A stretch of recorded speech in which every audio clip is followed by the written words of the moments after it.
রাজনৈতিক দল তো নয় যার আপাতমস্তক চিটিংবাজ। আমাদের প্রধানমন্ত্রীর খুব জড়াজড়ি করার একটা অভ্যেস আছে। তার কারণ শিক্ষার অভাব, ওই শিক্ষাটার অভাব। কতগুলো লোক কালী পুজো দুর্গা পুজো করে হঠাৎ করে মন্ত্রী হয়ে গেল, চিটিংবাজি করে মন্ত্রী হয়ে গেল।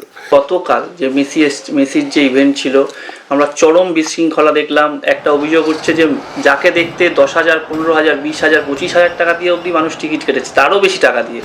তো মাঠে তাকে এক চুলও দেখা যায়নি, অনেকের বেশিরভাগ দর্শকই দেখতে পায়নি, কিন্তু মাঠে অভিযোগ উঠছে যে নেতা মন্ত্রী তারা তাদের পরিবার নিয়ে তাকে ঘিরে ধরে সেলফি তুলেছে, তাদের জন্যই এই অরাজকতার সৃষ্টি। এটাকে আপনি কিভাবে দেখছেন? দেখা দেখির তো কিছু নেই। একটা সরকার এবং একটা একটা রাজনৈতিক দল তো নয় যার আপাতমস্তক চিটিংবাজ, তারা নতুন করে আর একটা চিটিংবাজি করলো, এছাড়া কিছু নেই। সন্ধ্যাবেলায় তো প্রমাণ হয়ে গেল যে কি হতে পারতো এখানে। এবং তার থেকেও খুব লজ্জাজনক ব্যাপার যে ওদের ম্যানেজমেন্ট টিম, মানে মেসির ম্যানেজমেন্ট টিম বলেছে যে আমাকে কলকাতা ছেড়ে যেতে বাধ্য হয়েছি আমি, তার কারণ একজন রাজনৈতিক নেতা ঘন ঘন ওনাকে স্পর্শ করছিলেন, যেটা ওদের দেশে কেন আমাদের দেশেও এটা আমরা গ্রহণ করব না। একটা অচেনা লোক আমাকে কন্টিনিউয়াসলি আমার কোমরে হাত দিয়ে আমার পিঠে হাত দিয়ে দাঁড়িয়ে থাকবে, আমি সেটাকে তিনি যিনিই হন না কেন, তিনি যদি আজকে রাষ্ট্রপতিও হন বা প্রধানমন্ত্রীও হন, যদিও আমাদের প্রধানমন্ত্রীর খুব জড়াজড়ি করার একটা অভ্যেস আছে, যেটা বহু ক্ষেত্রে আমরা লক্ষ্য করে দেখেছি যে রাজনৈতিক নেতারা, মানে অন্য দেশের রাজনৈতিক নেতারা খুব একটা পছন্দ করেন ওরকম জড়াজড়ি করাটা। যাই হোক, বন্ধু বান্ধবের মধ্যে ওটা হয়, কিন্তু উনি তো কারোর বন্ধু নন সে অর্থে। কিন্তু মেসির খুব দ্রুত চলে যাওয়ার পেছনে একটা অন্যতম কারণ হিসেবে মেসির যে টিম তারা জানিয়েছে। কিন্তু প্রায় 80,000-এর মতো দর্শক ছিল, তারা তো বঞ্চিত হলো। তারা তো রাত জেগে কেউ অনেক কষ্টে এই পয়সাটা জোগাড় করেছে তাদের স্বপ্নের নায়ককে একবার দেখবে বলে। হ্যাঁ, নারদা সারদাতেও খুব কষ্ট করে কিছু মানুষ, যদিও তাদের সেটা মূর্খামি, কিন্তু তবু টাকা তো রেখেছিলেন, সেই টাকাটা তো চলে গেল। সেই টাকা দিয়ে তো এই সরকার তৈরি হয়েছে, এই সরকারের আরও অনেক কিছু তৈরি হয়েছে, তো সেটা দিয়ে তো হয়েছে। মানে এই সরকারের কোনো প্রতিশ্রুতিকেই বিশ্বাস করা, এবার আপনি বলতেই পারেন যে এটা তো কোনো সরকার করেনি, এটা তো না। আমার বক্তব্য সেক্ষেত্রে যে এই যে ভদ্রলোক যিনি এটাকে আয়োজন করেছেন, তিনি হায়দ্রাবাদে কি করে এত ভালো আয়োজন করতে পারলেন, এখানে কেন পারলেন না? তার কারণ হচ্ছে যে তার তো নিজস্ব কোনো প্রাইভেট আর্মি নেই, এটা তো প্রশাসনের ব্যাপার। এবং মেসির মতো এরকম একজন আন্তর্জাতিক, মানে যাকে বলা হয় স্বপ্ন পুরুষ, তিনি যখন কোথাও আসেন তখন এই সরকারেরই তো গোড়ার দিকে মেসি এসেছিলেন ফুটবল খেলতে, তখন ক্রীড়ামন্ত্রী তো মদন মিত্র ছিলেন। কই, তখন তো এত কিছু হয়নি, এত গন্ডগোল হয়নি। সুয়ারেজ দাঁড়িয়ে রয়েছেন পাশে, ডিপল দাঁড়িয়ে রয়েছেন পাশে, কি সুন্দর চমৎকার সন্ধ্যাবেলায় আমরা দেখতে পেলাম। ঠিক যা যা করলে মেসিকে সবাই প্রাণ ভরে দেখতে পারে, ঠিক সেটাই ঘটলো। রাহুল গান্ধীকে আমরা পাশে দেখলাম যেরকম ভাবে দাঁড়িয়ে একজন শিষ্টাচার মেনে কি মেসির পাশে দাঁড়িয়ে থাকতে, সেটা আমাদের এখানে হলো না কেন? তার কারণ শিক্ষার অভাব, ওই শিক্ষাটার অভাব। এবং আমি জানি না, মানে আমি রাহুল গান্ধী ক্যাটালান জানেন কি না আমি জানি না, কারণ গল্প করতে দেখা গেছে খোশ মেজাজে দুজন গল্প করতে। হ্যাঁ হ্যাঁ, সেইটাই আর কি। এবং ঠিক যতটা দূরত্ব রাখা উচিত ঠিক ততটা দূরত্ব রেখে, যতবার মেসি ডাকছেন তুমি আমার পাশে এসো, সুয়ারেজ ডাকছেন আমার পাশে, ডিপল বলছেন প্লিজ আপনি এখানে আসুন, ততবার যতটা দূরত্ব থাকলে শিষ্টাচার বজায় রাখা যায়, রাহুল গান্ধী ঠিক ততটাই করেছেন। সুভাষ চক্রবর্তীর সঙ্গে একটা তুলনা আসছে মারাদোনার ইভেন্টের, এই তুলনাটাকে আপনি যথাযোগ্য মনে করেন? মানে কালকে পুরো ঘটনাটায় সবচেয়ে বেশি যদি কেউ আঘাত পেয়ে থাকেন, সবচেয়ে আজকে তিনি যদি বেঁচে থাকতেন তাহলে সবচেয়ে বেশি আঘাত পেতেন সুভাষ চক্রবর্তী। অনেক যত্ন করে এই স্টেডিয়ামটা উনি বানিয়েছিলেন, এবং একবার এরকম একটা ঘটনা ঘটেছিল ইস্টবেঙ্গল মোহনবাগান ম্যাচের সময়, তখন উনি কিন্তু যে দু চারটে চেয়ার মাঝখানে এসে পড়ছিল, উনি বলেছিলেন আমার বুকে মার, ওটা তুই ওখান থেকে মারছিস না, তুই আমার বুকে মারছিস। এই মমত্বটুকু থাকার খুব দরকার।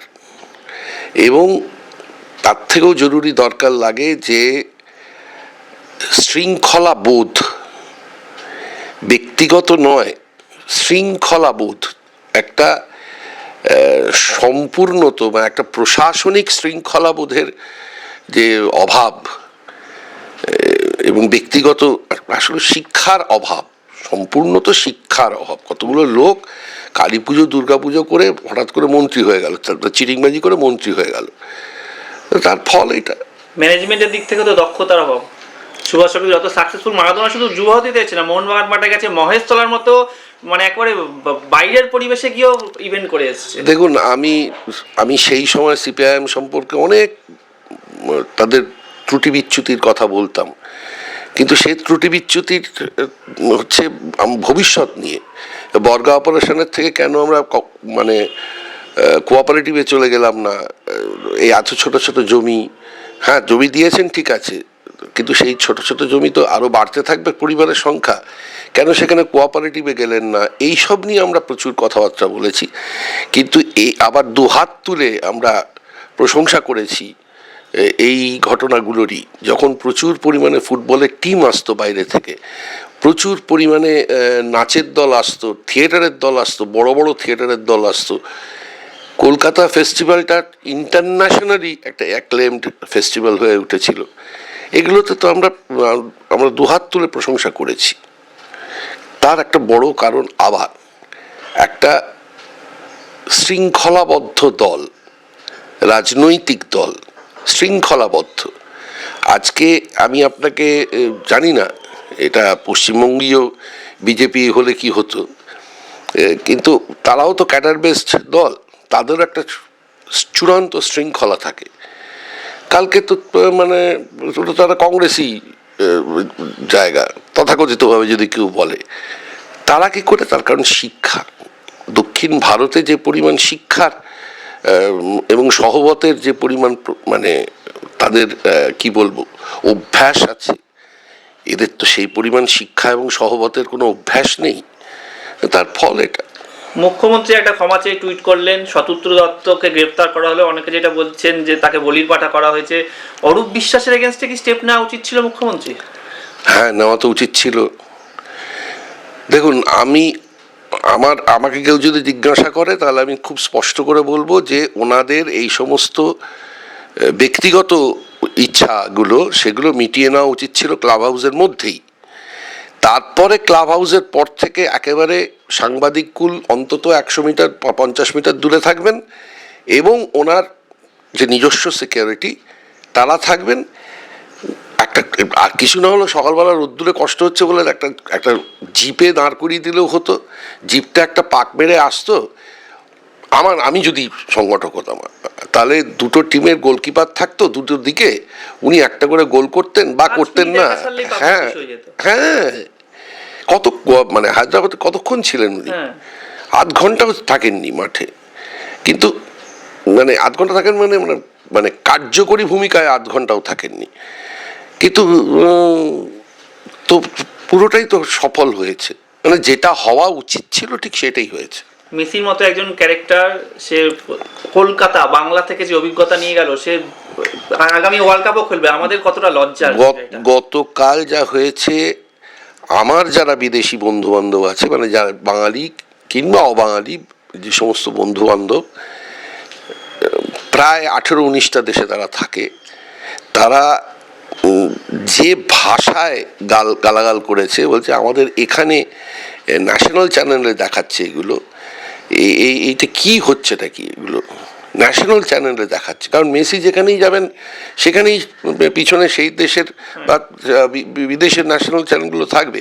আর আজকের তারিখে ইন্টারনেটের যুগে এগুলো তো মানে যখন ঘটছে তখনই দেখতে পাচ্ছে।